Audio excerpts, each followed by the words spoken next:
This class is brought to you by the M.A.G Network and is part of our monthly education series. To find out about upcoming online and in-person events, subscribe and like our YouTube channel, or join our Facebook page at www.facebook.com/groups/M.A.G Network. If you have comments or suggestions for possible upcoming classes, email them to mag.network@outlook.com. Hello and welcome to the M.A.G Network. We're happy to have Heather Swartz from Swartz Foods in Ohio with us. Heather teaches classes across the Midwest and will be at both the Kentucky Bushcraft Weekend in July and the Heartland Homesteading Conference in September. Today, Heather will be talking with us about the basics of freeze drying and running a freeze-dried business.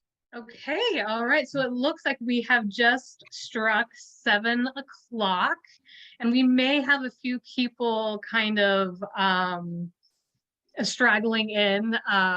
That's kind of how things tend to go. I very well know how that can happen, but I think if everyone's good, we'll kind of kick off. Don't mind, Heather. So first of all, just wanted to say thank you so much to everyone who came. As we kind of mentioned before, I am just impersonating Indy today because he is traveling, but I know he's very much here in spirit. Thank you everyone for coming. Once we get started, I would ask if you guys don't mind, it looks like many of you already are, but please stay muted unless there's a time for questions or things like that, just so we can make sure that there's no noise issues while Heather is speaking. So with that, I am going to go ahead and turn the time over to Heather. Thank you again, everyone who came out. So Heather, the floor is yours. Well, hello. So for those of you that don't know me, which I saw some people have met me before, that made me excited. I am Heather Swartz. I own Swartz Foods, which is a freeze-dried food company in Broadview Heights, Ohio. We make a lot of meals, snacks, fruits, whatnots. We sell online, as well as we go to a lot of events, like bushcraft events around the country, and sell there. It's really fun. So that's pretty much what we do. We've been doing this for about 2 years now strong, which was crazy. It was just like weird serendipitous timing with COVID, because it wasn't even planned out like that. We were already moving towards it, and then COVID happened, and it just really skyrocketed us in the direction, which is horrible, but it was nice for us. But so basically here at Swartz Foods, we use the Harvest Right freeze dryers. I initially looked into doing the commercial grade ones, but to be honest, the cheapest ones I found are between $30,000 and $50,000, and they only do about what 5 Harvest Rights would do. So even though, yeah, you might get a little bit more, sturdy accountability kind of thing, but I don't think that that's worth the extra like $40,000 or $30,000. So that being said, starting off, I know this is going to be kind of a 101. So some of you might already know some of this, but this is for anybody that has not freeze dried before, doesn't have a machine already. And then obviously we'll work up to like more intense things and businessy end. So first you got to decide what kind of machine you want. So depending on what you're doing, like, are you a homesteader? Are you, do you have a big farm, or are you just like somebody that wants to do it for a hobby or a business? All those things are going to factor in. And especially if you're doing it for food preparation, you got to think about your family and stuff. Like, how many people do you need to supply? So once you figure out all those things, then you got to look at what's available to you. And again, the harvest rights are nice because they're affordable. There's something you can reasonably have in your house. A lot of the big ones, like where you could even put that thing, they're huge. So it doesn't make sense. And you got to run like a 220 line that's dedicated. It's just a lot. So once you figure out, how much you're going to do, if you're just going to do like a candy company, you could probably get away with the small to the medium, or maybe 1 or 2 of those, because those, I want to say, and those are also like $2,400, which is a little bit more affordable than the extra large, what they just came out, which is the biggest one Harvest Right makes. It's their commercial. And that's about $5,000. So, I mean, you could get 2 smalls and it might do what you need to do for that price. So keeping that in mind. But yeah, so the small, you're looking at like 4 to 7 pounds of product. And obviously that's going to be based on the density of the product. So we all know that like a pound of lead is obviously, different volume, different whatever than a pound of feathers. So if you have something really lightweight that you're freeze drying, for example, like cheesecake or, cookies or whatever, that's going to take up more room and not weigh as much as something like, I don't know, like a cantaloupe, because those are really water dense and heavy. So keeping that in mind, you'll have to play with the ratios. But I mean, so small, you're looking at 4 to 7 pounds, medium, 7 to 10 pounds. Then the large jumps up 12 to 16 pounds. And then the XL is 30 to 35 pounds. So, I mean, that's a significant amount of product. And it might be not a good cost effective product if you're not doing some sort of volume like that. So once you figure that out, this is a lot of math you're going to have to do for yourself. But then you have to, get the product. And then also something else to keep in mind is things that you would need to do to own that machine. So for example, the small, you can run it off a 110 line, any plug in your house and it's good, and it doesn't weigh a ton. So you can put it on most furniture and it would be okay. The medium, they recommend a 20 amp dedicated line because it does pull some power, but the large and the extra large, you have to have a 20 amp dedicated line, which is, if you have a breaker box, it's one breaker just for that item. And we have them for all of ours, and they, you have to have an electrician install them. If you're good at it at home, you can kind of do you, but if you're looking at it commercially, you have to have like a licensed professional do it, just FYI. And a lot of this stuff that I'm giving you is going to be kind of caveats so that because if you don't know, I had to figure a lot of this out as I went, and it got very expensive very quickly, and I was not necessarily prepared for those expenses. But you got to do what you got to do because you're already into it. But yeah, these are things you need to plan for. And even at home, like I said, the large and the extra large, you have to have that 20 amp because it starts to suck power and it peaks out and it could trip the breaker and turn the machine off. And if no one's there to restart it, everything in it's lost. If the power blinks out at home, it will restart itself and freeze down and wait for you to get home. But if no one turns that power back on, then it's just going to sit there and rot until you deal with it. And then you also need to think of the weight of the machine itself. So smalls don't weigh as much. Like I said, you can put them on most furniture and it'll hold it. The medium, same thing. The large is where you're starting to get some weight. Like I want to say that the machine itself weighs about 150-ish, maybe 175, something like that. So I mean, that's weight that, not a lot of furniture is going to hold on an all day, everyday basis. And that's empty. Like once you put in that 20 pounds of food or whatever, you're adding more weight. So keep in mind that you might have to get some sort of special equipment to hold said thing. And the XL, like I actually had to readjust where we have everything because the table that I was going to put it on that I bought for it would not hold that amount of weight. It was only regulated for like 260 pounds. And this thing, like the whole package was, I think, 365 pounds delivered. So yeah, it's big. And, keep in mind, you're going to need a friend like to help you move them and lift them and do the thing. So just, little tidbits there for you that I wish I would have known. Usually the FedEx guy is helping me lift things around. So let's see. Also, you've got to think about like the location of the machines. So if you are doing it at home, for example, they are not quiet. Like everybody's like, oh, they're so quiet. No, like if you're a light sleeper, you can hear them. And especially once they're done, they make this little chirp, almost like the battery out on the smoke detector, and it will pierce through your sleep. I don't care where it is in the house. I had mine in the basement originally, like on the opposite end of the house, and it literally was like a baby piercing through my sleep, and I couldn't sleep through it. I had to go down and like flip the machines at 2 a.m., which also leads to the maybe plan out when it's going to be done, so that way you're not doing it at 2 a.m. Like, you put it in a certain time, so that way it's done at blah. So you're awake and around. So it's not freezing down and just sitting there wasting time on the machines. And especially if you're running a business, like time on the machines that's dead water, that's money just sitting there. So, keep that in mind when you're planning. Sorry, I've got my notes all written down when I've like bullet points so I don't forget things. And I stay on task because I get squirrely. But yeah, so you want to think about, obviously the sound that's going to bother you as well as the temperature of said room. So the machines don't like it hot at all. Like if it's normal temperature, like I'd say like 60, 75-ish, but you're getting kind of up there because these things produce a lot of heat themselves. So one, I wouldn't put them next to like a freezer because they're going to heat up that freezer pretty solid.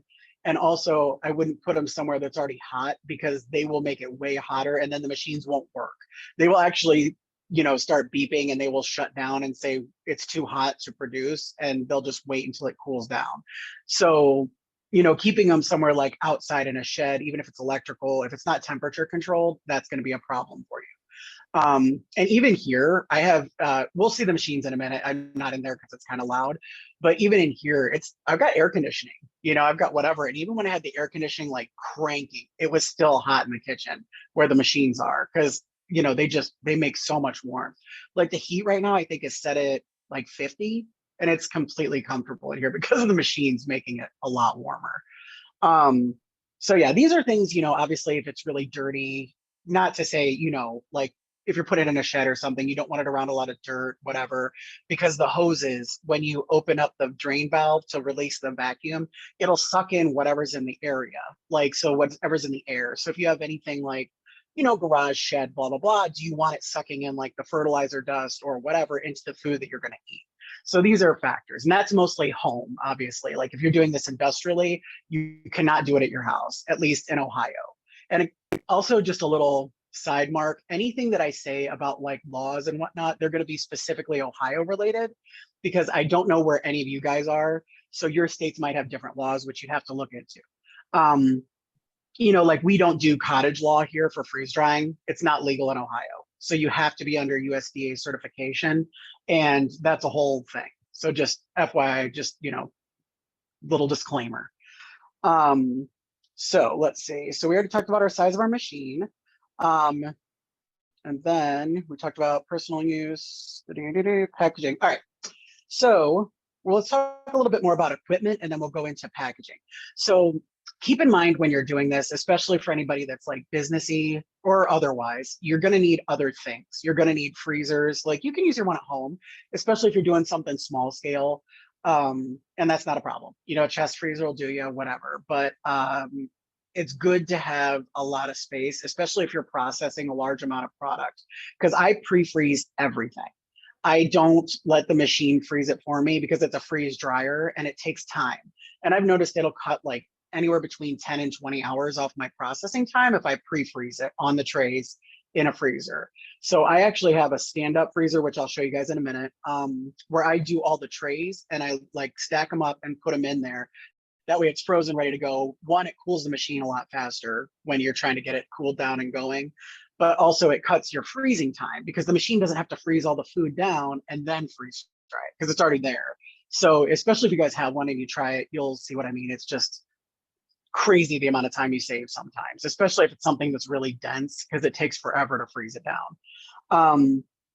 So also, having extra trays for that is a good plan, because that way you can have the, however many machines you have, if you have 1, 2, 5, whatever, you can have them loaded with trays, but now you don't have any ready to go when the machine's done, because it usually takes about anywhere between an hour and 3 hours to defrost. Well, in that amount of time, you probably aren't processed and froze the new thing. So now, you're not ready. So if you have the extra trays, and obviously you could do this over time, we didn't buy everything all at once. But then you can have them ready to roll and you're processing them. They're in the freezer. Then you can flip them out and go. Yes, I do freeze the eggs. Yeah. And it's pretty fun how they come out. Yeah, because I do a lot of eggs, especially right now. It's insane. All right. So yeah, anything that I process, there's like, unless it comes already frozen, which don't get me wrong, like some stuff I have stopped completely processing it myself, like strawberries, for example. No, it takes me so long because I do bulk, obviously, like we sell, whatever. So I'm doing like 60 pounds of strawberries at a time, and I'm washing them and I was trimming them and then slicing them. Even with like a strawberry slicer, it was a nightmare. So anything you can buy, if it's a reasonable price, like I found frozen sliced strawberries at various stores. I buy them when they're on sale and they come in big bulk bags, and the stuff they use for smoothies or whatever. As long as it's clean label and there's nothing in it but strawberries, I'll just buy stuff that's already processed, bring it in, dump it frozen right out of the bag into the trays and shove it in the machines. And I did the pricing on it, and most of the time it's cheaper per pound once you take out the waste, because you lose like, I think it was something like a couple pounds of, trimmings, the little green fluffy bits, all the stuff. Once you remove all that and you take that out as part of your price, most of the time the pre-sliced, pre-frozen ones are just as inexpensive, if not cheaper. So just keep that in mind when you're doing your processes, to try to find things that'll make your life a little easier, because the juice needs to be worth the squeeze, and that is not. And then let's see, sorry, I got a little off track there, but we're back. Also, I would buy like airtight containers. So that way, and depending on the size of what you're doing, that way, if you're done processing something, but you're not ready to bag it, tag it, and put it away, you can dump everything in that airtight container. Obviously, you don't mix them, but like your one batch of whatever, put the lid on it, and then you can wait. I would think, I mean, we do it probably a week and a half tops before we, get it all ready to ship. But, it saves you some time, especially like, oh, I got to go to work or whatever, and the machines are done. You can just, do that super easy. And then also the clips for the machines, or for the trays, sorry. I buy freezer clips from one of my friends. He makes them on his 3D printer, and it's like a little clip that sits in the corners of the trays, and then you can stack them on top of each other for days. And then it makes it really nice for storage purposes, because you don't have like trays just stacked all over. You can make a nice big fat one. And again, I'll show you that in a minute when we go in the freezer area. So let's see, let's talk about packaging. So when you guys are doing your whatever you're doing, because it depends again, at home or retail. So if you're doing it at home, I would pretty much use the same stuff that I would use if I was doing it retail, other than glass. So I'll do glass if I'm doing it at home, because you can throw a bunch of stuff into a glass mason jar and do it like with the canning lid and the canning top, but throw an oxygen absorber in there, and it'll actually suction down. It'll keep it really nice. And it's just, it'll store for 25 years that way, except for anything that's super fatty, like eggs. I know we talked about eggs a minute ago. Those are only about 10 years. And that's only because I can't find any evidence other than 10 years. Like Purdue University says that it's 10 years. So that's the best I can find with backup, which if you own a business, you have to have legitimate scientific backup to prove things. So like the USDA will ask me, how do you know it lasts 10 years, Heather? And I'm like, well, according to Purdue University, which I have their article here that's been, whatever, peer reviewed and blah, blah, blah. And then they're like, okay, because you can't just say things and be like, oh, it's real. And they're like, no, you have to have evidence that is factual, backed up with scientific blah. So that's another thing, especially if you have a friend that's in college, have them use their online stuff and pull you up information and save it on your computer. Just a little, yeah. So packaging materials, but yeah, for retail, I would stay away from the glass, because you might break it a lot, especially if you're on the road doing events. Like think about how it's going to transport. So you're out on the trail doing the things and trying to sell to people, and then you got a bunch of smashed up glass because it bounced in the trailer or whatever. So yeah, and also it's not real lightweight for people to transport. But again, if you're at home, that's cool. I would use it forever and put it on the shelf because it looks really nice, and just keep it in the dark so it doesn't bleach out too much. So what we use is Mylar bags. So here's an example with our eggs. It's fancy, but we use like a 7 mil Mylar for anything that is going to be a long term. So this is a 20, well, this is only 10 years because it's eggs, but like we have other things and they're 25 years, and we would use this for that because we want it to stay dark. There's no light, no air, no nothing. You cannot smell the food through this at all. Also, I've left these in my garage and no rodents or anything has ever touched them. So that tells you that it's nice, that they're not getting into it. So that means it's airtight. And we throw an O2 absorber in here, which O2 absorbers, just for anybody that doesn't know, are oxygen absorbers. It's like a little pouch, and it's got different things in it that react to oxygen. They start to oxidize, and they eat up all the oxygen in the bag.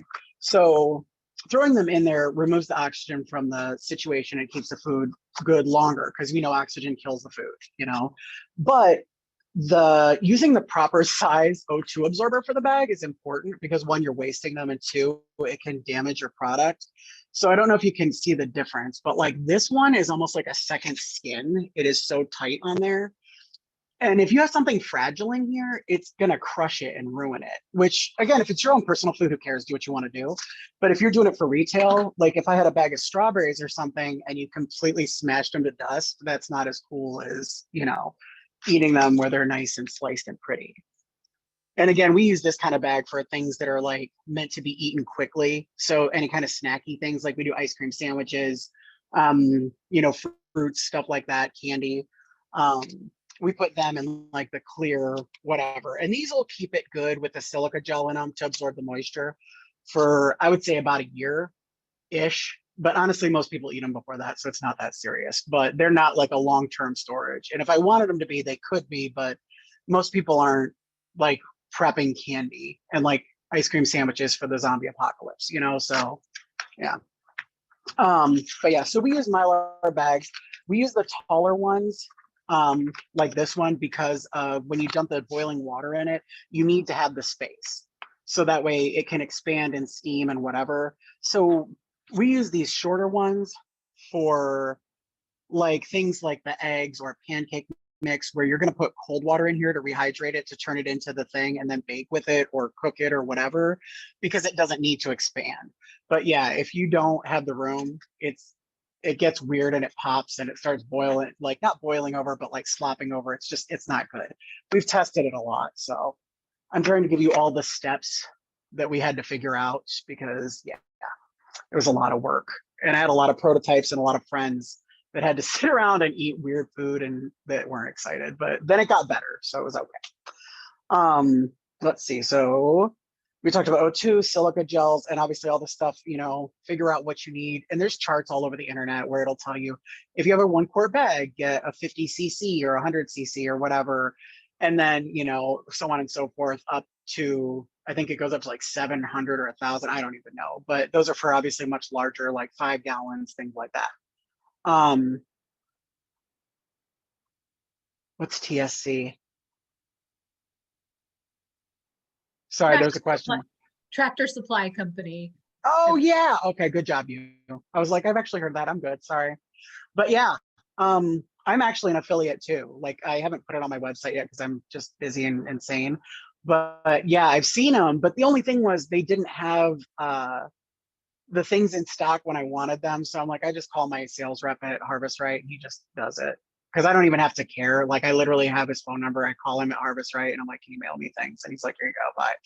And he like does it while I'm driving with hands free. He's like does all the stuff for me because, you know. But yeah, Tractor Supply. I think there's some other stores too, like Farm and Fleet or something like that. Maybe I don't know if that's a national chain, but yeah. But yeah, all right. So you're also going to need to obviously like label your things. So think about labeling. Buying labels is fun, except for like you have to buy a billion of them if you want them pre-made for you. So I usually just buy the Avery labels and print them off because they're very cost effective. Go on the Avery website. I'm not affiliated with them or anything. I just use a ton of them because after researching everywhere that I could, the best deal for what I was doing was Avery and just printing them off. But like I said, because you're not, unless you're buying like thousands and thousands, and it has to be of one thing. Like you can't get a bundle package. It's got to be like, you need to buy like 500 of this one, 500 of this one. And because we have like, I don't even know, like 30 different items between our private labels and our stuff, it just wasn't cost effective for us. Yeah, maybe someday, just not today. Let's see. So now we're going to talk about like what kind of food you're doing. And I'm not going to get into like strawberries versus bananas or anything, but like where are you getting your food? If you're growing it yourself, that's fun and that's whatever and that's great. And you know, you can save your harvest, especially those of you that have chickens with the eggs. Because I have friends that have chickens. They've started it as like a little fun, you know, homesteading, whatever. And they are like leveling up with eggs where they have so many, they're, you know, crazy like baking and doing all kinds of stuff. But this would be a way for you to save them and not have to do anything. You know, you just freeze dry them. I just take them, you could scramble them up, put them in the freeze dryer. As far as selling those commercially, I'm not sure how that works as far as like the health and the sanitation practices, just because like mine are pasteurized eggs, which I know people are like blah, but I'm selling them commercially and I have to play to the lowest common denominator, which means if you don't know what you're doing and you don't follow the directions, are you going to get sick? Whereas mine, if you rehydrated them and just drank them raw, you would be fine. They're pasteurized. You could do it if you need to Rocky it, it's fine. You know, you can't cook whatever you're in the trail and you need to eat, it's good. But you'd have to look into that aspect. But as far as for home use, though, it would be a really nice way to preserve the eggs longer, without having to use them all up immediately or lose them. But as far as if you're not growing a lot of this and you're not getting, a lot of it from home or yourself, I would recommend getting into some like buying bulk things. So like, I mean, BJ's is great, Sam's Club is great, whatever. But if you're going to start a business, I would get a tax ID number and I would join things like GFS. I don't know if you guys have Gordon Food Service stores where you are, because I think they're mostly East Coast, but whatever. Something like that, which you can shop there as a regular person, but if you get a tax ID, you get better pricing because you're like a wholesale customer. US Foods, Cisco, all those like food distributor people are great. Also, like Restaurant Depot is one of my favorites. They tend to be kind of like the dollar store of food service distribution. Like they're not super fancy. They tend to be kind of cluttery and whatever, but the pricing is pretty outstanding. Like I can usually get stuff that's discounted for like half the price what I would normally pay. So just, these are things to think about. And buying in bulk obviously saves you a ton of money. We all know this. And then you can process out like an entire 40 pounds of chicken or whatever and save it for later. And, you can do raw and then reconstitute it back into fresh. So again, I don't know about selling it. I know you can. I just try to avoid it again, because I don't want to have the liability open. We do all of our stuff cooked and ready to go. So we do have like diced chicken and things, but it's done. Let's see. So, and especially like when you're doing your food, you want to think about the water content. So we did watermelon because we thought it would be fun. And it was delicious. Don't get me wrong. It was super fun. It was almost like a cotton candy texture, sort of, but crispier. But it took like 80 something hours to process because it's like completely water, which makes sense, in retrospect. But things like that, that's a lot of time for not great. Like no one's going to pay, $20 for watermelon freeze dried bits because, that's just nonsense. So something like that, maybe you just do it once in a while for fun, but not for industrial purposes. Also things like rice, they have a lot more moisture in them to get out. So try not to put more moisture in it when you're cooking it than needs to be. So like, let's say you're making your thing that you're going to freeze dry, your fancy stew or chili or whatever. You don't need it to have all the water in it that you would have in there to eat it, because when you reconstitute it, you can put that extra water in there. So like when I make things, I tend to make it a little on the thicker side, because when I reconstitute it, I can make it as thin as I want it to be. So that way, when it's processing, it's not taking out all that extra time. So when I do rice, I don't put as much water in it to cook it. Because I do raw rice from like rice, not like instant rice. So I cook it from raw, but I don't put as much water as it normally would be for us to eat it for dinner. And that way, when I freeze dry it, it doesn't take like as long to get all that water out. So just keep in mind that. Also, if you do things that are really, really wet in the machine, the ice will build up, because it builds ice around the outside, which I'll show you and I'll explain. But if it gets too much ice, then it starts to touch the food. Well, then now it's not going to keep doing it because there's nowhere for the ice to go. So then you have to sometimes pull those trays out, put them in the freezer and wait till the machine thaws, start them again. So again, it's a waste of time, effort, electricity, blah. So just keep that in mind. Also, don't make the trays too thick, because same thing. You want to keep them kind of level with the trays because you're building up. Let's see. And obviously things that are really light in water, like candy, cheesecake, even ice cream, surprisingly, goes really fast compared to other things. And it's delicious. It's like a delicious little snacky cookie. We sell so much cheesecake. It's insane. We already talked about pre-freezing. We're doing pretty good on time. Some other things. So Harvest Right sells these silica pads for the trays, where it's like a little, it's like a little pad that sits in the tray, and it's supposed to make it really easy for you to get the food out and like get it off and whatever. So I have not found that was a good use of money. Not to say anything against Harvest Right, they're great, whatever. And if you love them, good for you. But the price of those versus, I bought a bench knife, which is, if you're a baker, it's just like a square piece of metal with a handle. It's not sharp and it's flat, and you just take it and scrape it down the tray and it'll knock everything off in your container and you're done. And you got to wash the tray / silica pad no matter what. So it's not like it's saving you really anything. But I would highly recommend that because it costs, I think, maybe tops, if you got a fancy one, like $10. Versus I think those silica things are, I don't even know, probably at least $20 for the set, if not more, probably 25. But yeah, just, little side there. But the bench knife is awesome for getting all your food off the trays because you want to scrape off like all those little bits of dust and things, especially if it's anything stewy or, saucy, because all those little dusts are your saucy goodness. So you want to get them out of there. Let's see. All right, so now I'm going to kind of shift into like a little bit more business end where, so if you're going to do business, like one, you need to check your state. See, can you do it under cottage law? Because not all states allow it. Ohio specifically does not. I can't remember if it was Tennessee or Kentucky. I think it was Kentucky, but whatever. I don't think they do either, but like North Carolina does, like Montana does. So, I mean, you got to look and see what your state allows, because if you can do it under cottage law, that means you can do it out of your house. Like how, Karen bakes cookies and sells them at the, market. That's cool because it's allowed, but harvest or freeze drying, not so much. Like it's weird state by state. And if it's not allowed, it's most likely going to go under the USDA if you're processing any kind of animal product. And I guess I should say meat, because if you're doing dairy, you could probably go under your health department locally. But if you're doing any kind of meat product, and you've got to go under the USDA. And I would go under the state USDA versus federal. The state is a lot more like loving and caring and trying to help you versus like, not saying the federal's trying to get you, but they're not in the mood to like come out and help you and walk you through it and like hold your hand a little bit. Whereas the state will, because they want you to succeed. They're actually really, really nice people. So, keep those things in mind that you're gonna have to do that. And if you want to do any shellfish, it's a completely separate, like extra certifications you have to do. So I avoid that just because I'm tired. Maybe someday, just not today.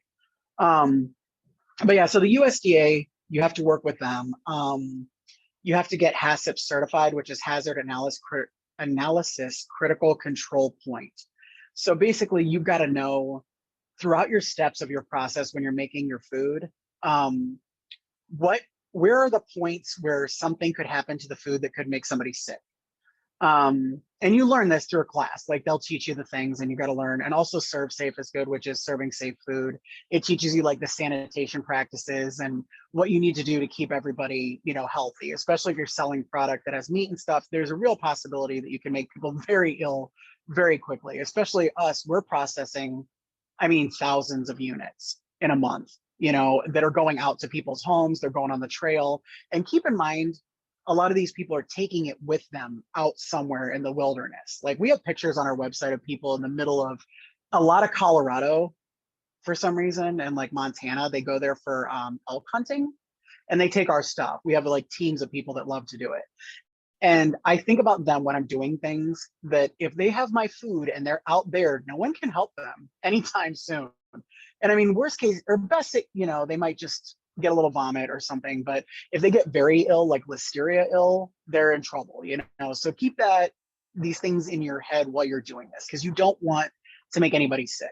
Obviously, no one wants to, but you'll learn the proper things if you take these courses and go through the USDA, which they will come in and inspect you all the time.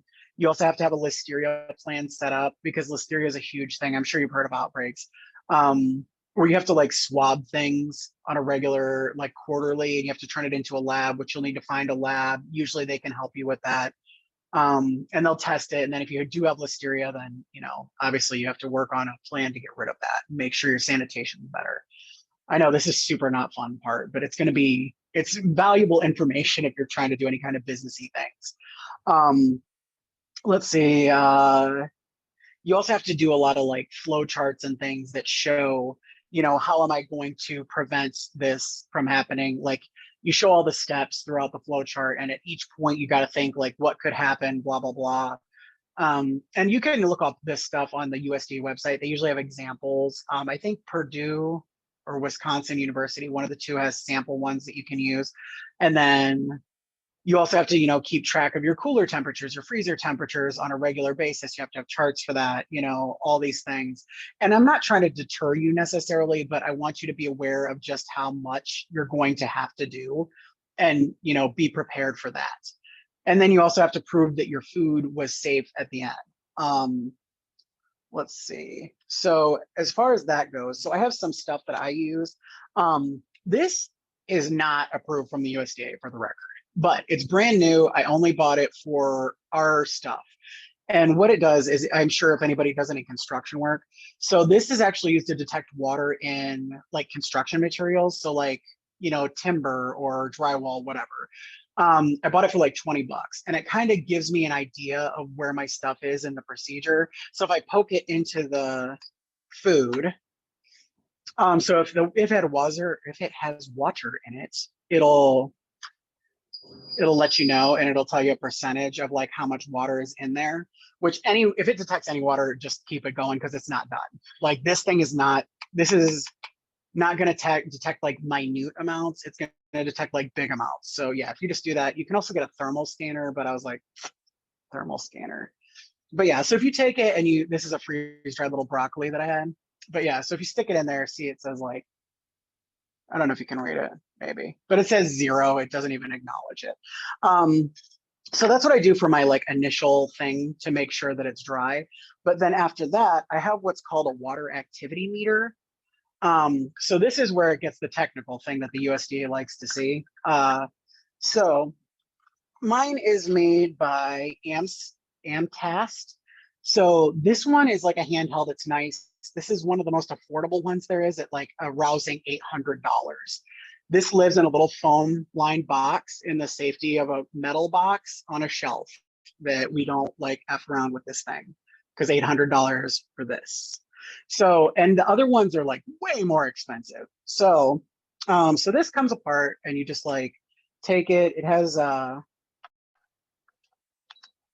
like little sample cups that you can put treats in. And this is broccoli for anybody that wants to know. So we take that and then you put it in the bottom part where it's got like a little cuppy thing.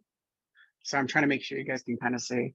But yeah, you put that in there and then it has like a magnetic and it drops on there and then it starts to read how much water is in there. Sorry, I'm trying to make it so you can actually see. But yeah, and it just keeps dropping down. Anything below 0.6, you're golden because nothing grows below 0.6 water activity. Like anything, nothing will grow at all. So that's perfect. So you want to kind of, use things like that. And then when you do batches, you want to mark them down, that way the USDA knows that you're doing the things and then you have records and, you can show them. So that way you have evidence. And all of this is just evidence in case something happens, like some guy does something crazy with your food and gets sick. Well, you can be like, I don't know what he did, but we had all this evidence to support the fact that we did everything right. We have this listeria testing done that our lab says, hey, we don't have any, and all the things. And that way you can kind of fight it. Also, business insurance is your friend because you need to be able to be sued and have them cover it. Because, yeah. Anyways, so there was those items. I'm trying to think. Oh, also this stuff. And all of this stuff I'm not affiliated with, for the record. Like I get no money, I have no skin in the game. I'm just letting you know that these are things that after a while, these are winners, that I worked through. So this stuff right here is like scorched earth. It is a Purell food service surface sanitizer. It does not clean. It just kills all the germs. So stuff like this, it'll just kill everything. Like when you spray it onto like food contact surfaces. So like, your tables, your countertops, all those things. So I love that stuff because it makes you feel very confident. You just spray it on, wait 30 seconds, wipe it off, obviously get all the debris and things. And yeah, it's great product.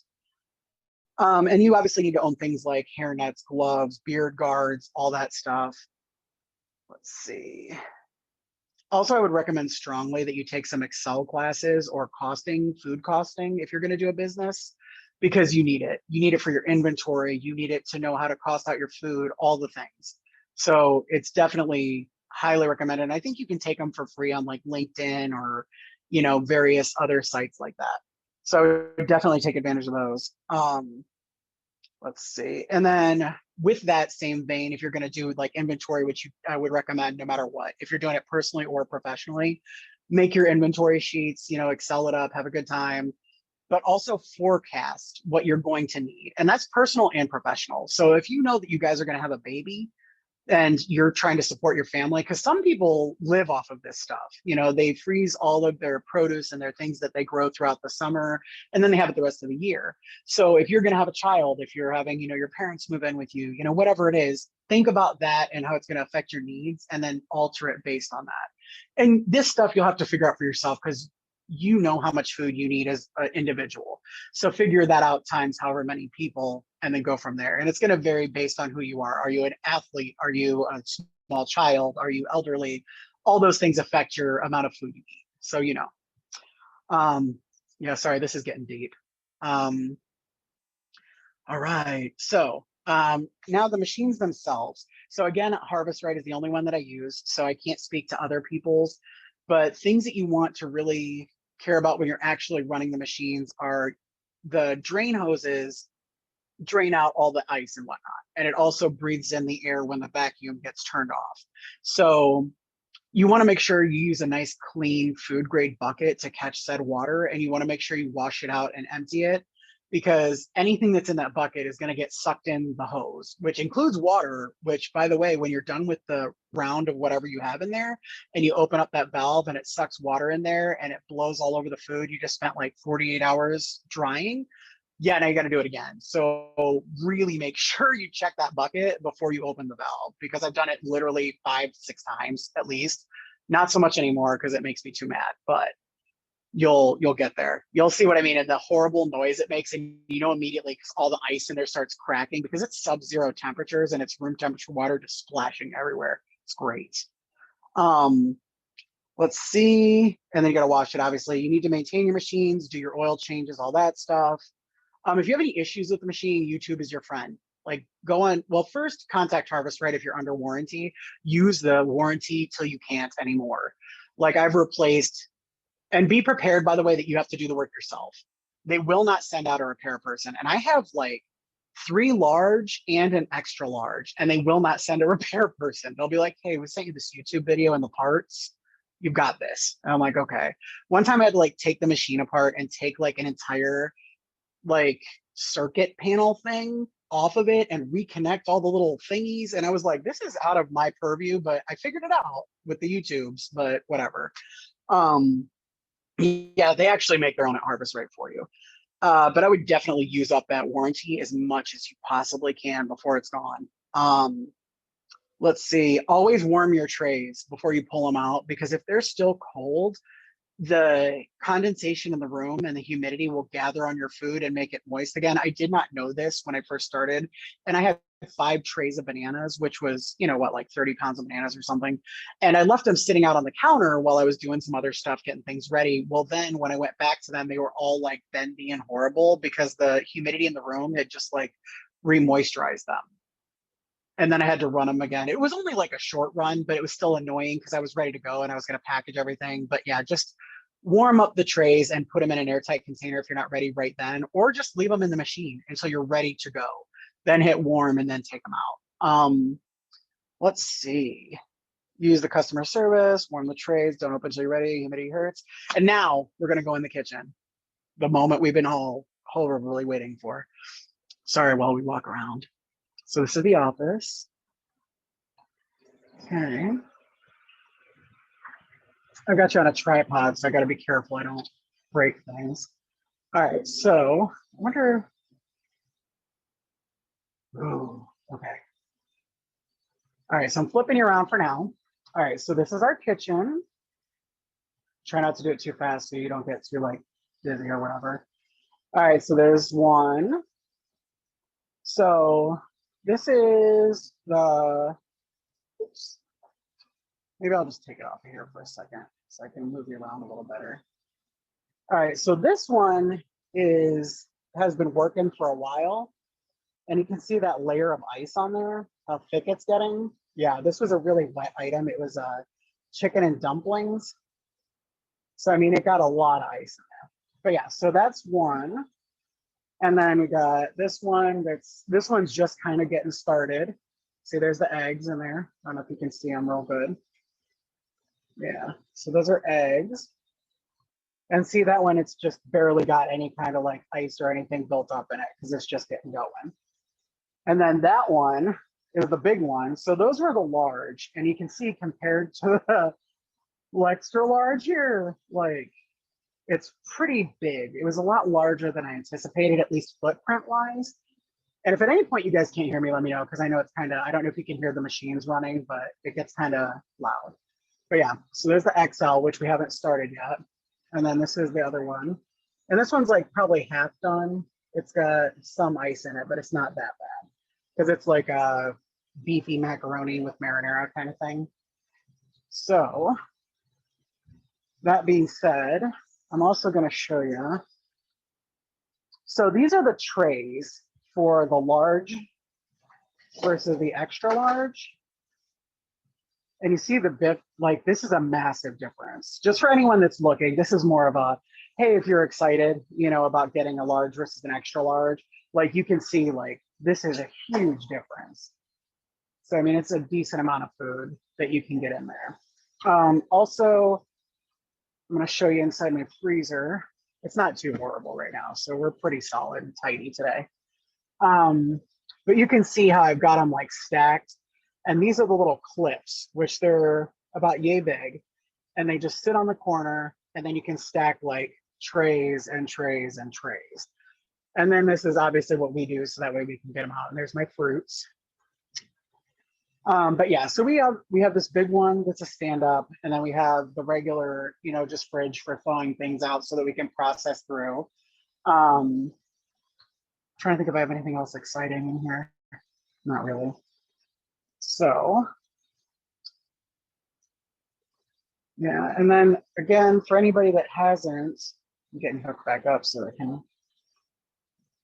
For anyone that hasn't gotten a machine yet, you need to make sure that you run the first run with bread because it cleans out any like chemicals. It's kind of like the toaster. When you first get a toaster, you got to run it a couple times to burn off all that like coating and all the crap in it, you know, so that way it's not on your toast and it doesn't taste weird. So on the first run, you want to do the bread, which I've got some here, which it was actually really good timing because I was like, I'm going to load this thing in there. And this, I wouldn't normally be touching the food. I would have like gloves and a hairnet and all the blah blahs. But because no one is going to eat this bread, it's going to go right in the trash. I'm not super concerned. And there's no other food out and open right now. So, and this is just like some stale bread that I had from the office. And obviously in between, you want to clean and sanitize everything. So that way, you know, it doesn't cross-contaminate because if you have any gluten problems or whatever. And then, so then when you shut the machine, you want to make sure you kind of leave this, can you guys see what I'm doing? So there's this like rubber gasket that goes around the edge of the machine. So when you put it on, you want to put it on kind of loosely. Don't push it all the way down because when the machine starts to vacuum, it'll suck down on this. And if it's pretty far back, it won't necessarily touch and pull. So I'll show you in a second. So when you close it, you should see, I don't know if you guys can see that. There's like a light ring where you can kind of see it touching a little bit. See this one, it's a lot heavier. See, it's like real wide there. So you know that like it's suctioned down and it's working well. But this one, you can just barely see. I'm not a cameraman. You can barely see like the line there. But once it suctions down, it'll widen up and it'll, you know, really get going.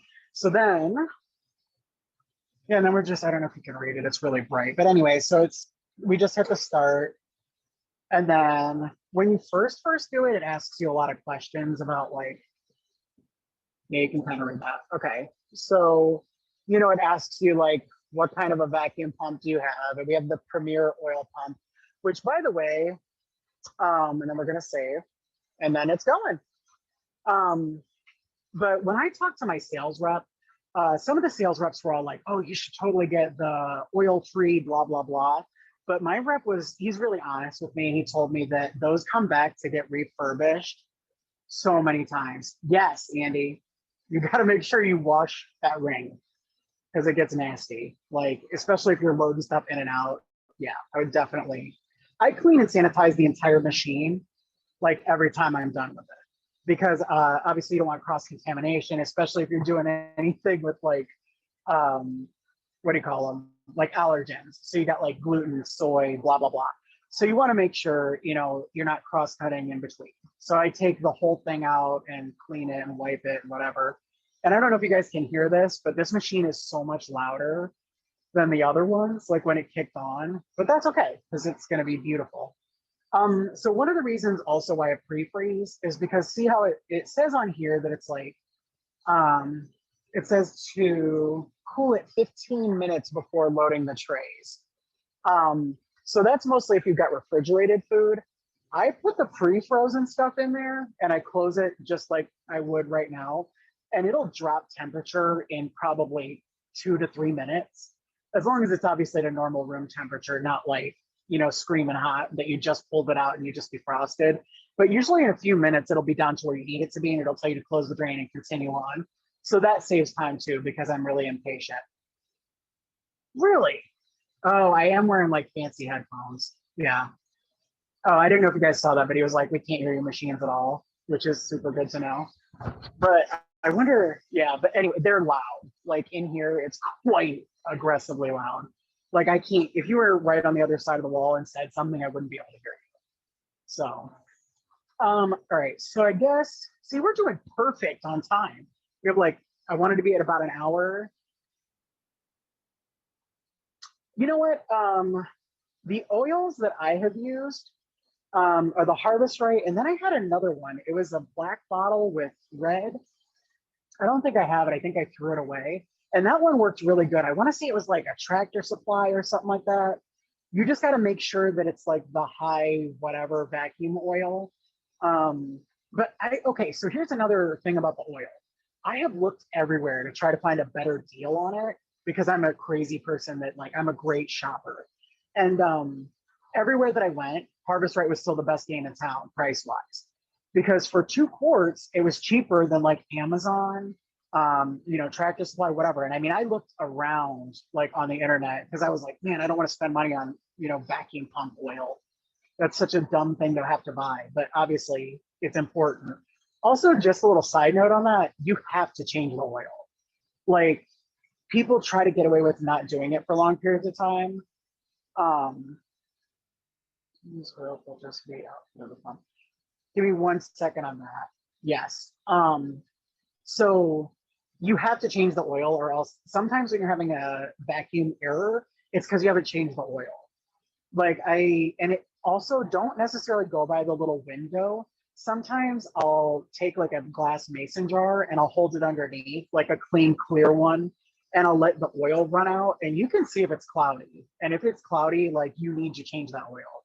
And by change it, for those of you that aren't aware, they have a filter that you can get. Well, it actually comes with your machine. The old ones were garbage and you threw them away, but the new ones are pretty sweet. They're actually like a Brita. Yeah, see, there we go. Mine's empty-ish. But yeah, so we used to actually go buy Britas and change out the filter and make them ourselves. But now I think that Harvest Right got the idea. And they were like, hey guys, we'll just add it and then we'll sell you the filters. And I'm like, okay, sure you will. But it does work really well, and it's really fast. Just have extra oil, dump your old oil straight in there, let it filter through, put the fresh one from the other thing. And then you can reuse this oil as long as it makes sense. As long as it's like clean and clear. You just don't want it you'll know when it's not good. You'll be pretty aware that it's, and yeah, as far as the oil filter thing, yeah, they come with it obviously, but also I don't know for any of you that it's called the diffuser cap. So this thing screws on top of your machine. I hope it's empty. Yes. That would be sad if it wasn't. Okay, so this screws on top of the pumps, which I think you can kind of see them. And you want to keep your pump below your machines. So I have them all down here on this little shelf. But so the diffuser cap sits on the top, and what it does is it collects, moisture and things, and it, keeps the water vapor and stuff from going in the air, whatever. But you want to take these apart occasionally, carefully, and it might take some work the first time. That seemed really easy. It's because I've done it before. The first time it was a nightmare, and I had to use like a canning jar lid thing, and like it was rough. But anyway, so you would unscrew like this part, and then you go in there, and it's like it's almost like a fuzzy little cottony thing in there, and you want to wash it with like soap, like Dawn dish soap or something that cuts grease, and water, and then you want to let it dry completely, because if you guys ever walk in and there's like a fog or a mist inside of your house and it smells like whatever is inside your machines, don't freak out, but you need to wash your demister. And I didn't know that was even a thing. I don't recall seeing it anywhere in any of the information, but I actually, because I have a building, like this is an industrial building complex, and there's like some deer fence people and plumbers that share the building. And I came in and the entire facility, I'm talking like through the walls everywhere, was full of banana vapor. And everybody was just like, why is it like a fog of banana in here? And I was like, it's cool, everything's fine. And I just was like, I'll fix it. And then they were like, do we need to buy an exhaust fan or something? And I was like, no, we're good. But yeah, but they were all very concerned. But it was better than, broccoli soup. At least it smelled nice, like bananas. But yeah. So I feel like we still have time, obviously. If anybody thinks of anything else, any questions or thoughts or May anything I? you want to know? Sure. I have had the hardest time with my eggs. Really? Okay, let's do So this. I'm gonna go out of here. So I don't feel like when I reconstitute them, they don't taste very good at all. okay. So I've run three separate batches. Each time, the first time I poured them straight into the tray, that was a nightmare. Yeah, no, I wouldn't recommend ended that. up splotching everywhere. Yeah. From then on, I set them in the freezer. But I think part of my problem might just be that it's in my home kitchen freezer. Okay. Like I've got one of the freezer drawers on the bottom of my fridge, and I set my trays across that. But they taste horrible. Like, what do they taste like other than eggs, obviously? Yeah. I mean, just I don't know how else to explain it other than just really funky. Well, does it not taste like like freezer burnt? Like maybe something else in there, like not contaminated per se, but maybe contaminated the flavor. Yes. Or like, okay, so maybe I would try maybe freezing them in like an ice cube tray with a Ziploc over them to keep like other flavors and stuff from getting into it. Or maybe throw in like some, like really clean out your freezer and put some baking soda and get rid of any like, and obviously everybody's fridges and freezers smell, because not like that, but you have things in there like onions or cheese or whatever. So it could contaminate. Yeah. And then also when I would do the eggs, if you were doing eggs at home, like you have chickens or something, I would scramble them up and then strain them through like a wire strainer to get like all the, I don't want to call it veins, but it's like the albumin-y things, and get all those little bits out, so that way you have a nice clean one. And also, what ratio are you using to rehydrate? I've tried different ratios just to play with it. I found that about a tablespoon and a half per 1 tablespoon. It's like a tablespoon and a half of water per 1 tablespoon of egg. Constitutes the best. Yeah, because I do like 6 eggs. I mean, 3 to 2.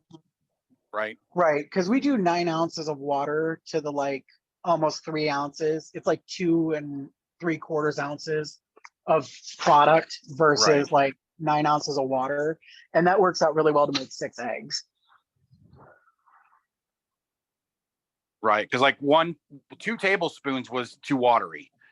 Right. 1.5 tablespoons, and we really had to keep it hot water to start off with, so it soaks in a little bit faster. Otherwise, you're sitting there for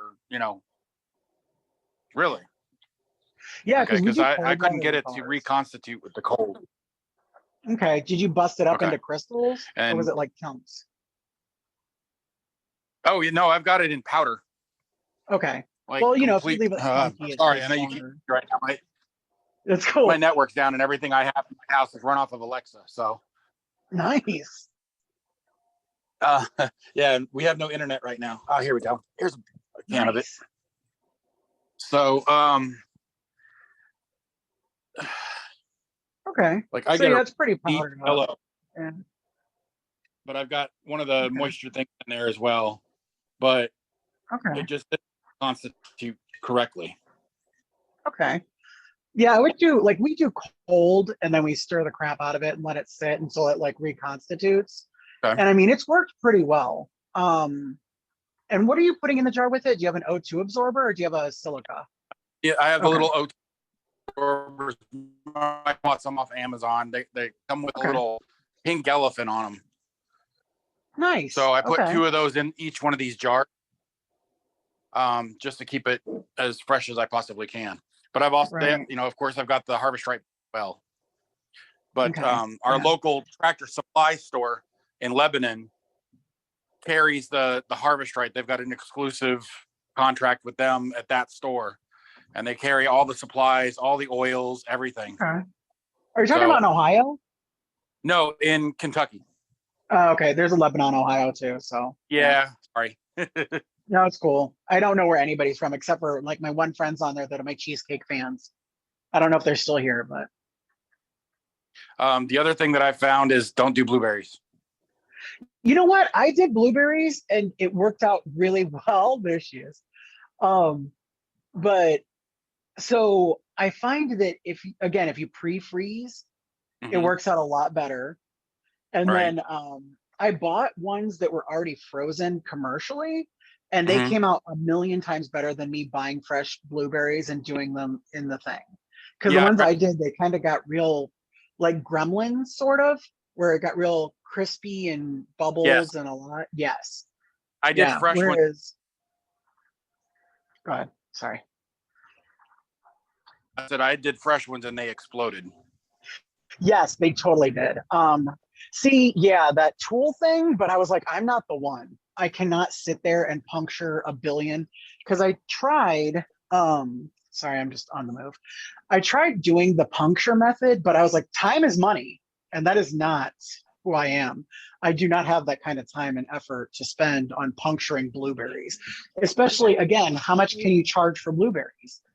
Like, how much are you actually going to pay? So, I mean, I don't know who that is. I mean, if I was desperate, then maybe, but I don't know if you can see these, because I mean, you can see them pretty good. Yeah, so I mean, they came out pretty solid. Like, I didn't have any explosions, and they just kind of look, a little bit drier, obviously, than when they went in. They came out beautifully. And we do them for blueberry pancake mix. We also do a blueberry granola with them. But those came out really good. And it was the grocery store. When they go on sale, I buy a ton and process them. But again, I don't know how much you guys are doing meals. Personally. I'm doing all personal stuff right now. We were trying to sell some of it at like farmers markets. And it's mostly just like fruits and stuff. We're very simple to do, because in Kentucky, like you said, there are laws against doing that. You have to get tested and all this. The cottage. Yeah, it doesn't apply. That's why I thought it was Kentucky. Yeah. But you can sell small stuff in small quantities at the farmer's market. So like I could sell small quantities of the eggs, small quantities of, like the fruits and stuff without having to go through the FDA. So just to answer some of the questions I see popping up. So if you're talking about my company, it's called Swartz Foods. It's SWARTZ foods.com. And you can, go on there and shop. And we ship everywhere. We're up to like 37 states, I think, that we ship to.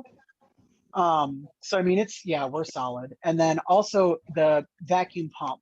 So they did away with the basic vacuum pump, which was the cheapy one that was a piece of crap. That you had to change the oil every single time you ran the machine. And that was just a nightmare for some people. I did the Premier pump right out the gate with the oil because just for me, I know who I am. And I was like, I don't need to sit there changing the oil every single time. So, but now everything comes with the Premier oil pump. You can do what you want to do, but the oil-free one, when the guy told me that a ton of them come back for like refurbishing and maintenance, I was like, I don't know that I want that, you know? Anyway, sorry. I just see these questions rolling. Something to be aware of is when you do order these things, if you're like me and you're in a rural area, you better have a truck because they ain't taking it off of the pallet. Yeah, it kind of depends. Like, also, if you are a lady, you're better likely that they'll help you because that's how life works. Like today, that dude was helping me break it down. He was taking everything apart and he's like, oh, let me help you carry things. And he was like carrying the trays and stuff in. He was super nice. But just, you know, sometimes things work in your favor. Plus it's National Women's Day, so whatever. But yeah, no, a lot of times they'll literally drop the pallet because they do come palletized. Like the machine is strapped down to the pallet and it's like a little pallet, but still, and it's got the box. You get a impulse sealer, which is the thing that seals the Mylar bags. You get, you know, a package of bags. You get some O2 absorbers that are way overkill for those bags. And then you get your trays, you know, all the things. So all that stuff is packed on a pallet. Ooh, I'm interested with that. You should send a link to everybody or send a link to Indie Guy so you can send it out for those pumps. But yeah, so I mean, you have to get all that stuff in your house, which again is a factor. Like, and when I originally got them, I moved them in my basement, which was terrible trying to get them down the basement stairs, you know, but it was nice. But yeah, so those are things to, you know, think about, especially, you know, location and getting things off. And the rural area, I think it might even take longer to get it to you because I have a FedEx hub literally blocks from this building. So I mean, that machine arrived at the FedEx stop and it was here within a few hours. So yeah. Mine wasn't too bad. Yeah. So I did have a quick question, if you don't mind. One of the things you mentioned that you love doing is cheesecake. And I've had an issue with anything with fat content in it. Do you have a special type of cheesecake that you use, or is fat content not as big of a deal? You know, I think okay, so when we're talking fat content, I've noticed that it depends on what kind of fat you're talking.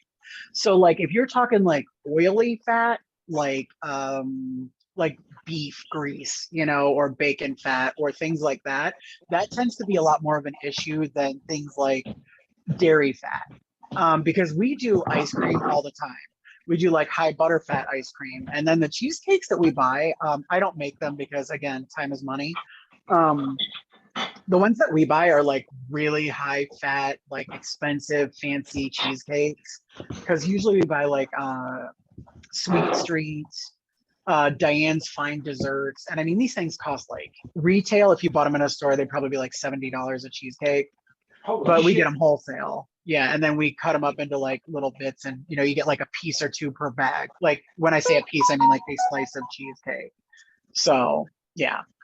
But yeah, the fatty things, I find that the dairy is not as much of an issue. But if it is something like straight cheese, I would recommend, you know, laying down some paper towels so it absorbs any grease that comes out of it, you know, patting it dry, that kind of thing. And somebody also said that if we freeze dried cheese and then baked it, it would kind of turn it into moon cheese. I haven't tried it yet, but I'm just throwing it out there. If anybody has, I would love to know how that worked out for you. I have found out one little tidbit that I've done is I've used parchment and wax paper in it. Makes things right. Yeah, the wax paper does definitely help. I just get lazy. You know, because when I'm doing it, like you saw, we've got like, I don't know, 10, 20, probably 20 or 30 trays of food in there. I just gave up the will to like sit there and cut the parchment sheets because nothing comes the size of these trays. You will not find these trays anywhere but at Harvest Right. You will not find anything that fits into said trays perfectly except for at Harvest Right. Like no one makes anything in the like 11 by 9 or whatever the measurement is. So yeah. So that being said, they don't make a parchment sheet that fits it. So I got tired of like cutting them and doing them. So I was like, I just don't care anymore. But if I was doing it on a smaller scale, I would totally do it because it does make it really tidy and quick, and it makes it pretty easy to wash. Also, those trays, super easy to clean. Like I usually just throw them in a soapy sink and let them soak for a little bit, and they come clean like nobody's business. And then keep in mind, you know, you got to wash, rinse, Absolutely. sanitize, and don't put them in the dishwasher. Do not put those trays in a dishwasher. Stainless steel is not cool in the dishwasher. I mean, it won't kill them, but it'll definitely make them not attractive. It like kind of corrodes them, sort The of. soap, the soap Yeah, sticks yeah, to them. yeah. They look weird, and they're not as pretty as they were. And you know, if that doesn't matter to you, then do what you do. But yeah. Um, yeah. I mean, we still have plenty of time if anybody has any other questions or thoughts or feelings, any food, freeze-dried food that you want to share that you tried and thought it was amazing or terrible, any experiments that you've done. One of my favorite treats is actually saltwater taffy. You could get the saltwater taffies and you cut them into like 4 pieces because if you do the full one, it'll blow up really Massive. big. Right. It becomes almost like cotton candy-ish kind of after they freeze dry. That's a pretty fun one. You know what? Milk duds, for the record, are life-changing. The Mm-hmm. only problem is the chocolate never really freeze dries. So this is like a quick, like you're gonna eat it in a couple days treat, but it makes this giant like crystalline ball of deliciousness. It's like air pockets and crystally, caramely, so good. And it's got little chocolate bits around the outside. Mm. But again, it doesn't last long because the chocolate starts to rehydrate the caramel. Within a few days, it gets like chewy, you know. But if you're gonna make it just for quick snack-ins, which my one friend is addicted to them, like they're super fun. I've had a trouble with gummy worms, but I don't know. You said you've sold in Colorado. Do you sell to like REI and stuff like that?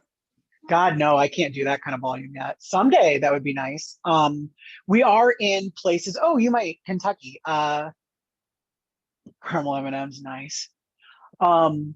So we are. I don't know if you've ever heard of Ugly Tent. It's a store in Kentucky. I can't remember what city, but he's a lovely man, and he actually has our food in his store.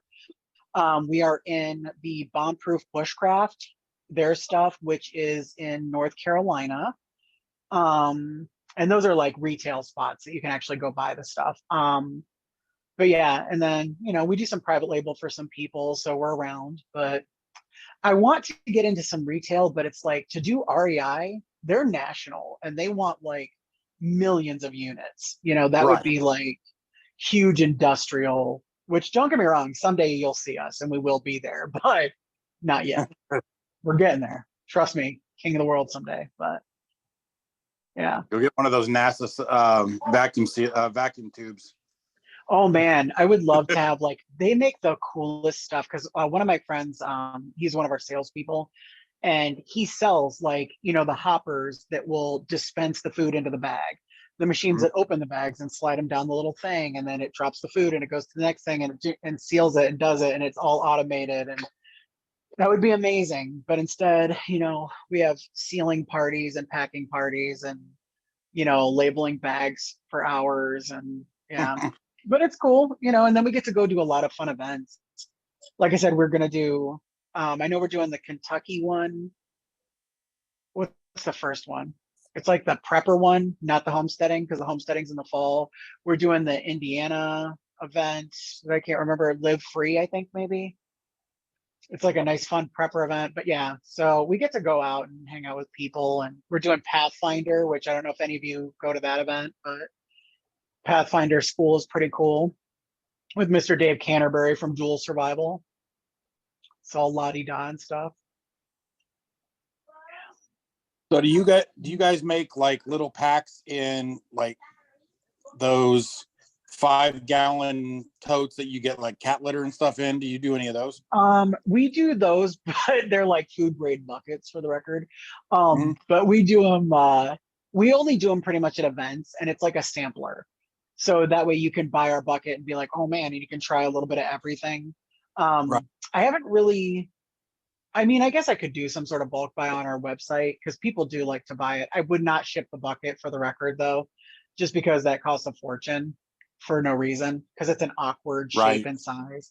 I would probably just do like a bulk, here's your Mhm. treasures, and we do pretty good with like, Right. the hunters and the backpackers and the, hoarders. We do pretty good with doomsday preppers. I'm not gonna lie. We've made a lot of friends. We've done a lot of gun shows in our day, so we have a lot of doomsday Right. prepper friends. But I like the hikers. I would love to get in with like the Appalachian Trail people because it would be so fun to like ship their food to them along their little stops, and I would totally just ship them a box of treasure, put some like extra treats in there or something. But yeah, it's been a really fun experience, to be honest. Like doing this has been so fulfilling, and the response that we get is unreal. Like people are so supportive and so nice. Like no one's mean to us. They're just like, I love your stuff. You're the best. You're so nice and all the things. And I'm just like, yes. And I just want to feed everyone. Like I started doing this because I was on a backpacking trip with a couple with my friend, and we were sharing food, and she had brought like mountain house type foods, and I had brought stuff that I had dehydrated myself because at that time I wasn't freeze drying yet because that wasn't part of the game. But my food was good. It was like home cooked food, that was dehydrated or whatever. And her stuff, it was okay, but for the amount of money she had spent, some of this was like $12, $15, and the amount of food you got in it was unreal. Like it was supposed to share between the two of us, and I was like, one of us is gonna go full like Donner party of two, you know. Like this is not, that's a reference for eating each other for anybody that doesn't know the Donner party.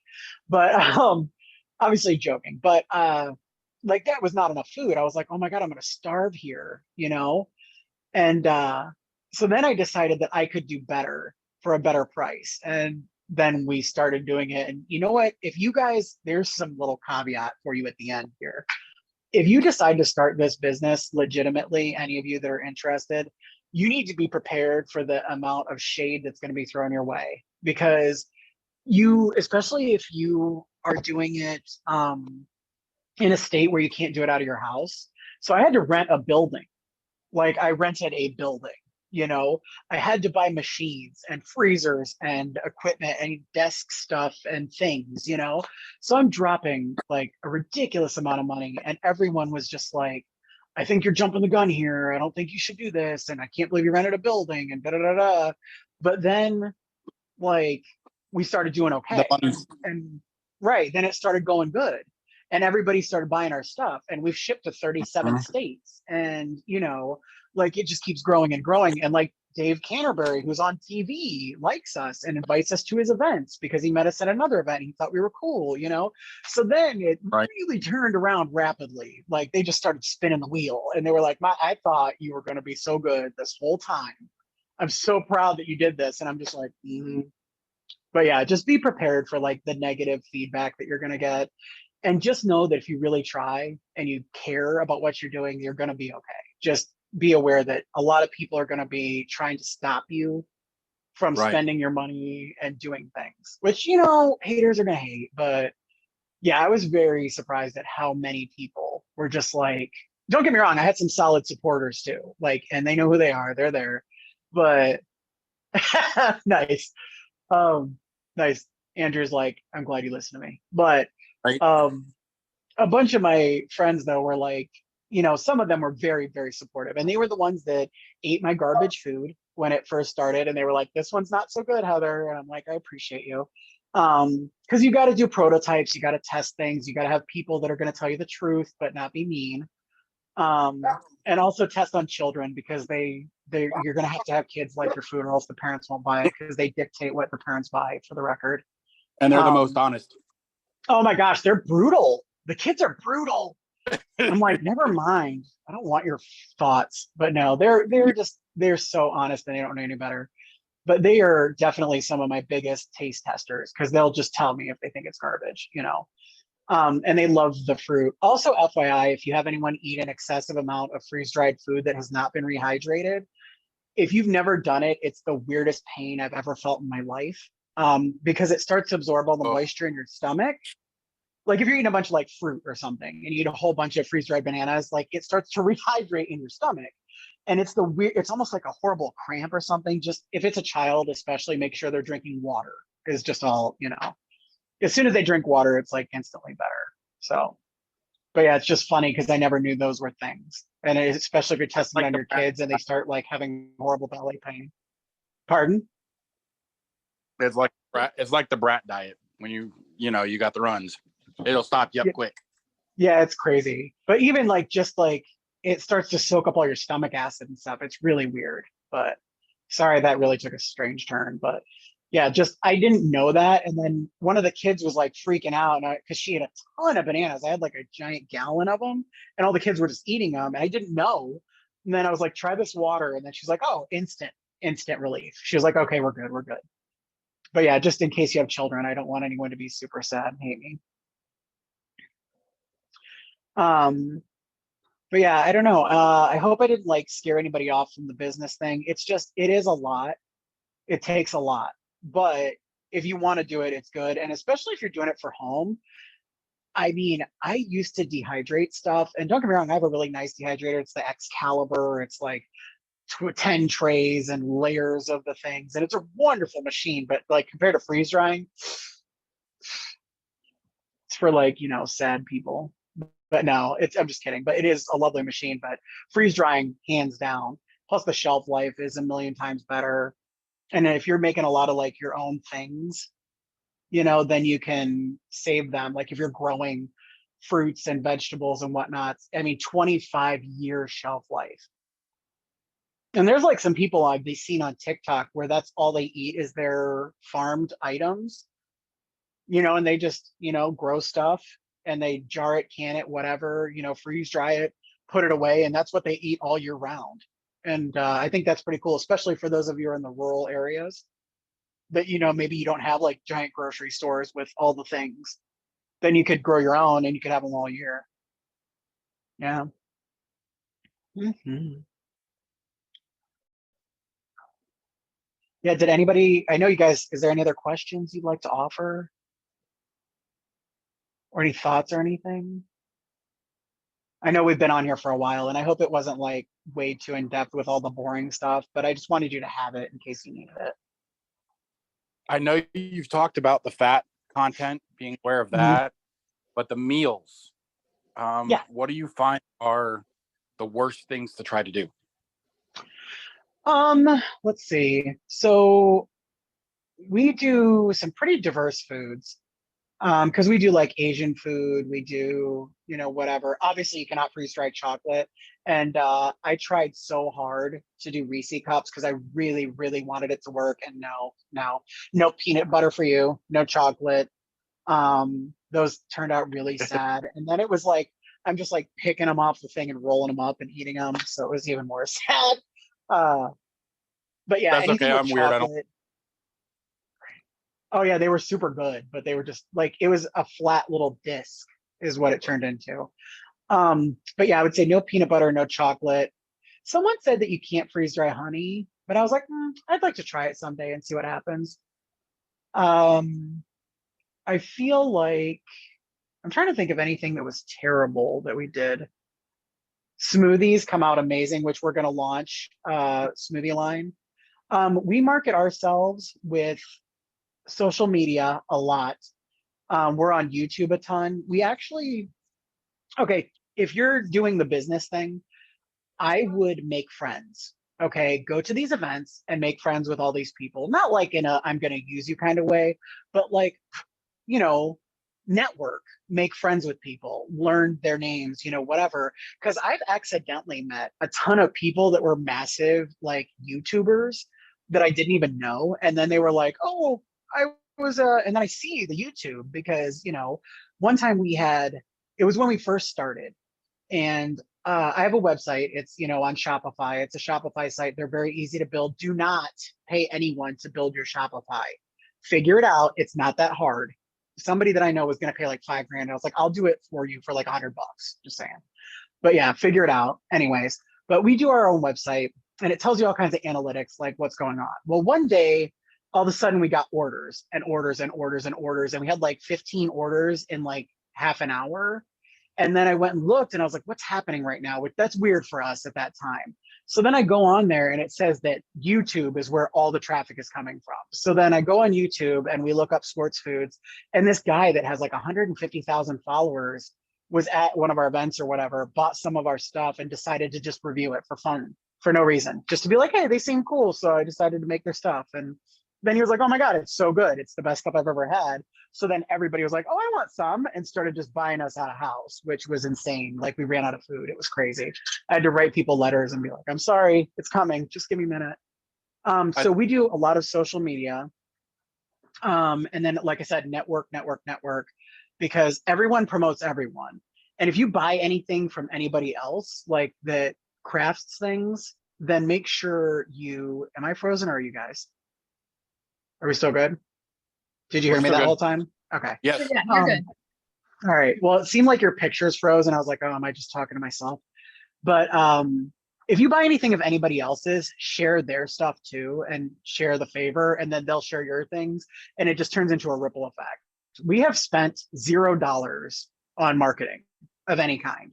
The only thing we've spent money on is like getting into events, like, because you have to pay to be a vendor at a lot of these events.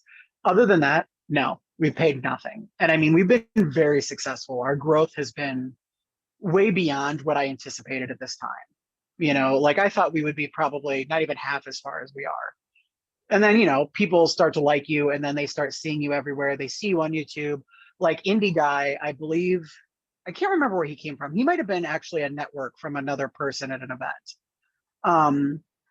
But you know, like people start hearing your name, they start reaching out. They're like, hey, do you want to come to our event? Hey, do you want to be on our, you know, class for freeze drying, telling people your stories? You know, and then you just do that. Because in this day and age, I really don't think you need to spend that kind of money. And even with Google, like, so when I first started, if you Googled Swartz Foods, we were on like page 3 of Google. Okay. Even though nothing else had to do with Swartz Foods, page 3, right? Now we're in the algorithm. So we're like number 1, number 2, number 3, da da da. We're a ton. There's like, here's a YouTube video about us. Here's this, here's that. So it's just, you can work it where you can beat the system and you don't have to pay to be bumped up or whatever. It just takes time. Yeah. I hope that was a good answer to your question of what we do for marketing. But, and then we merch out too hard. Like our tablecloth at our booth has Swartz Foods with our logo on it. Everybody pretty much working the booth has a Swartz Foods t-shirt, has a Swartz Foods hoodie with our giant logo on the back, you know. Thanks. But yeah, you hand out flyers that you can print yourself, which is great because you can change them every event if you need to. Make sure it's got like your name and stuff on it, and it has plenty of logo. I was trying to see if I had one floating around. Make a business card, make sure it's got your logo on it. Make sure you use the words of your business all the time. So that way people are like, oh, blah. And then everybody's talking about it. Like that's how Dave Canterbury came to be, which I don't know if anybody knows him. He was on a TV show and he's like this huge outdoor thing. He wrote the books, Bushcraft 101, Bushcraft 102, etc. He's pretty big deal in that bushcraft community. But the whole reason that he even approached us and we met him was because everybody was talking about how good our food was. So that's, you know, it's just word of mouth. And I would definitely rely on that a lot more than money, because I feel like you can pay all day, but at the end, you know, if no one cares about your product, then it's just not going to work. You need people to actually engage with you and care about your stuff. And the biggest thing, my thing that I do it is not for the money. Don't get me wrong. Yeah, I'm trying to make money, but I haven't raised my prices since COVID. You know, my prices have stayed the same. I've just figured out ways around it, or, you know, I've switched products, not making it cheaper and crappier for the record, just finding something that is equal, because don't cheap out because nobody wants your stuff then you turn into like the box that no one cares about. Like no one wants to go to Applebee's every single day because it's the same as every other thing. So, you know, stay to your guns, but make sure that people care about your product. Don't buy your way in, because it's only going to work for a little while. Eventually you're going to run out of steam and money, and people will realize your food's not that great, you know, that you're just trying to make a buck. And if you're trying to smash and grab and get out, then do what you got to do. But if you're trying for some longevity, then yeah, just make the best product you can at a good value and it'll take off. like our stuff, I just make food. Like I make food like I would make it for dinner, only a lot of it, which I would do that anyways. I make like huge pots of food for 4 people, but you know, um, make how you would make your food. Like, would you feed that to your family? Okay, then make it happen, and learn how to cost out your food as well if you're going to do it commercially. Because if you don't know how much stuff costs and you're just selling it for like, you're like, I made this amazing filet mignon with rack of lamb sauce and what now? And you're like charging $5. Everyone's going to buy it and they're going to think it's the best thing ever. But yeah, but you're not making enough money, you're losing money. So, learn how to cost things. There's plenty of worksheets online. Oh man. Do we have any questions in the thinger that I've missed? Can you see that or no? I'm looking at the chat and I think you've answered all of the questions that have come through. So nice. Well, I try to get them when I get them because that way I don't lose all interest. Because then I forget and I get real squirrely sometimes. But yeah, honestly, you can do this on a very minimal budget if you really want to. Like, especially if you're going to do like candy and things, that's way cheaper because you can do a lot of candy. Maybe they have a fancy candy button now for anyone. If you haven't done the upgrade on the software, there's actually a candy feature. Yeah, Andy, there's a candy feature. When was that latest upgrade? I want to say this year maybe, or within the last 6 months ish. It's like, I don't know when the last time was. What does your screen look like? Is it green on the home screen? Okay, then you're probably already there. Yeah, I believe it is. There's a candy feature in there. So you don't have to freeze it down and blah, blah, blah. And it takes so little time. It's like 3 hours or something. So, I mean, you could crank out candy or whatever in a very short period of time. So that's what I mean. If you want to start out with that kind of stuff or whatever, yeah, see, boom. Brad's all like, we make candy 24/7. Yeah, because it's only 3 hours. It's green. Oh, it burns out the heater. Oh, I don't know. I haven't tried it yet because like we do some candy. Yeah, see, there you go. You're updated because I believe that's the most recent one. Okay. Well, except for the commercial one's purple, so I don't know what that means, but it probably has a different software, right? I don't know anything about it burning up the heater, but okay. But yeah, that'd be good to know if that was a thing because that would make me super sad. But yeah. So, and we do some candy, but it's mostly just to lure in children. That sounded terrible, but whatever. But yeah, because once the kids are trapped at the booth, then the parents have to sit there and talk to us and buy our food and candy. And we do ice cream sandwiches, a lot of ice cream sandwiches. So all the flavors, well, at least 4 of them, but.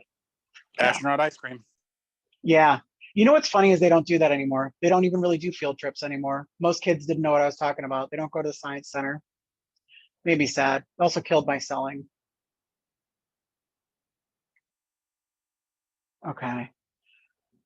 Yeah, I don't know. I'll have to try the candy button because I know that I have had a real trouble with gummy things not coming out correctly. Like they weren't as fluffy and crispy as they were supposed to be. So I'm thinking maybe the candy button will help that.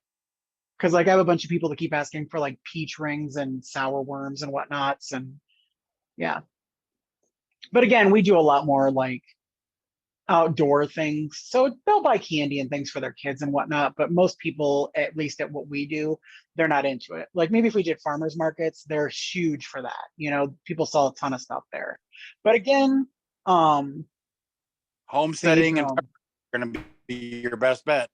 I'm telling you. Right. Oh, for sure. We do and military events. Yes. We do like old school survival boot camp, which is in May. We do the Pathfinder event, which is in June. We do a lot of like bushcraft, outdoor prepper. We used to do a ton of gun shows, but lately those have been kind of filtering out. So, and we just don't have the time to dedicate an entire weekend to like a smaller venue like that, Not to be like that, but if we're not going to make at least X, then there's no reason to spend the whole weekend and sacrifice it, especially gun show people. Not like that because whatever, but sometimes it can get a little weird because they like to get real tinfoil hat sometimes.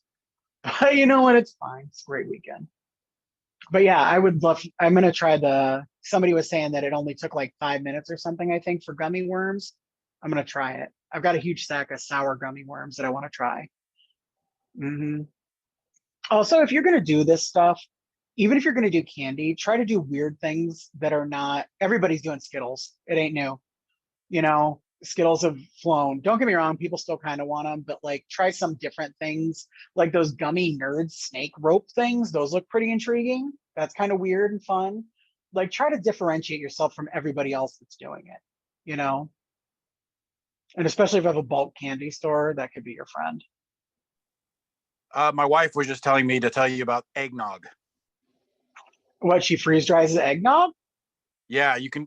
Somebody else had posted it somewhere. Huh. We didn't get to do Okay. it. Just put it in your freezer, like you said. Freeze it, throw it in the freeze dryer, and it's like ice cream. It's like the astronaut ice cream, but it's eggnog. Oh, like you would eat it. You wouldn't like rehydrate it on the trail and have like a little eggnog around the fire. I think you probably could. Right, like during the holidays. Yeah. I don't know that you'd be in. Well, some people camp in the winter, but yeah, not a ton. But okay, I would try it. Well, we'll see. I'll give it a whirl. I mean, worst case scenario, I always usually do a small batch of something and then we test it in the market and see how it goes. And if it blows out, then we'll try it again and we'll keep kind of rolling with it until it stabilizes or goes away. And then we rotate. Yeah. Like right now, we're trying to come up with some new ideas. We're going to do buffalo chicken, mac and cheese. So hopefully that'll be sometime this summer out and about. But I'm trying to think of anything that was really terrible to freeze dry. Anything like chili mac or anything? No, chili mac's bomb. But you know what is awful, but for only the smell, is the broccoli cheddar soup. So don't get me wrong, it worked out great. It reconstituted well. It tasted wonderful. We sold it out. The only problem was I had 3 machines full of cheddar broccoli soup. And I don't know if you guys have ever smelled steamy broccoli, but it is not a great smell. It's, I don't know, very earthy smelling. So the entire building smelled like steamed broccoli. And like the neighbors were kind of like, Heather, can we not on that one? And I was like, yeah, sorry. I was like, it was like 2-3 days of smell. And I was like, sorry. I didn't know. They don't mind like the bananas and strawberries and things, but like, or things that smell really good, like stroganoff comes out really good. But yeah. Anyway, good times. Thank you so much for all the ideas. There's a ton that I'm wanting to try this year. I got to find the time. I had to go back to work this year. I tried to homestead, and yeah, just with everything happening in the last 2 years, it didn't work out for me. So I'm back at work. Right. But I am trying to get the freeze dryer is my baby, and I've been really trying to get it going. But that's something that I want to try to do, is get more stuff. So thank you for the push. Oh, for sure. But try freeze drying your leftovers too.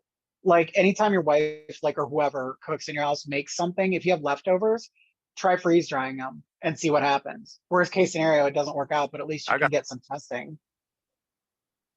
I got some fettuccine Alfredo the other night to try. It's solid. It'll come out good. Yeah, as long as it's not too much butter. Yeah. Sorry, Brad, did you have your hand up? Was it Brad?